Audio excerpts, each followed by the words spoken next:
West Bengal joint 2024-এ এই প্রশ্নটি এসেছিল। এখানে এফএক্স এই ডিটারমিনেন্টটি দেওয়া আছে, দিয়ে আমাদেরকে বলেছে limit x tends to 0 f x by x square বের করতে হবে। ঠিক আছে, তাহলে আমরা সরাসরি অঙ্কটা শুরু করি। না, limit x tends to 0 f x by x square সমান লিমিট এক্স টেন্ডস টু 0, তাহলে 1/x স্কোয়ার লিখলাম, তারপরে এফএক্স হচ্ছে এই ডিটারমিনেন্টটা, সেটা লিখে দিলাম cos x x 1 2 sin x x কিউ 2x tan x x আর 1।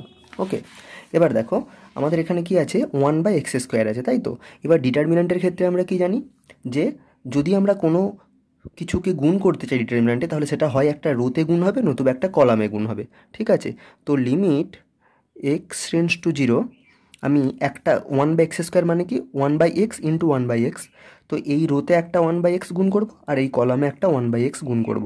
তাহলে কি হবে দেখো, তাহলে আমার প্রথমে থাকলো cos x, আমি প্রথমে এই কলামটাতে গুণ করব। ঠিক আছে, তাহলে cos x, তাহলে 1/x স্কোয়ারের একটা 1/x থাকলো, আর একটা 1/xকে আমি কলামে গুণ করব।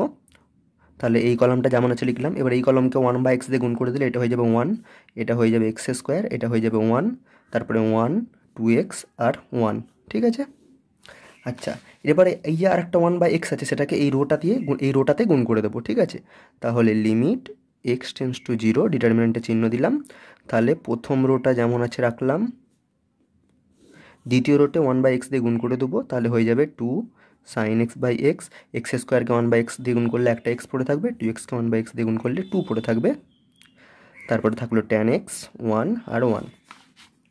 এরপরে যখন লিমিট এক্স টেন্ডস টু 0টা আমি ক্যালকুলেট করব, এই প্রত্যেকটিতে লিমিট এক্স টেন্ডস টু 0 লাগাতে হবে। ঠিক আছে, তো আমি যদি একবার লিখতে চাই অনেক বড় লেখা হবে, তবু আমি লিখছি।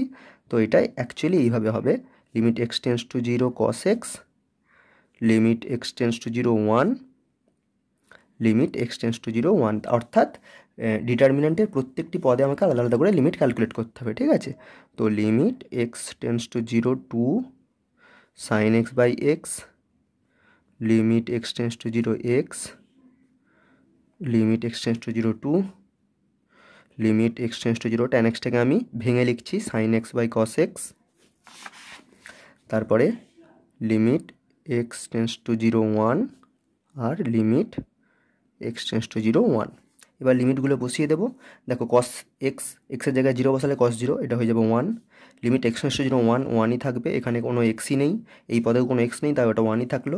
Limit x tends to 0 2 into sin x by x, এখন 2টা ধ্রুবক বাইরে বেরিয়ে গেল, আর limit x tends to 0 sin x by x হচ্ছে 1, তাহলে 2 ইন্টু 1 মানে 2, আর limit x tends to 0 x হচ্ছে 0, লিমিট এক্স টেন্ডস টু 0 2টা 2ই থাকবে, limit x tends to 0 sin x by cos x, এখন sin এক্সের জায়গায় 0 বসালে sin 0-র মান 0 আর cos 0-র মান 1, তাহলে 0/1 হয়ে যাবে 0, এটা লিমিট এক্স টেন্ডস টু 0 1টা 1ই থাকলো, লিমিট এক্স টেন্ডস টু 0 1টা 1ই থাকলো।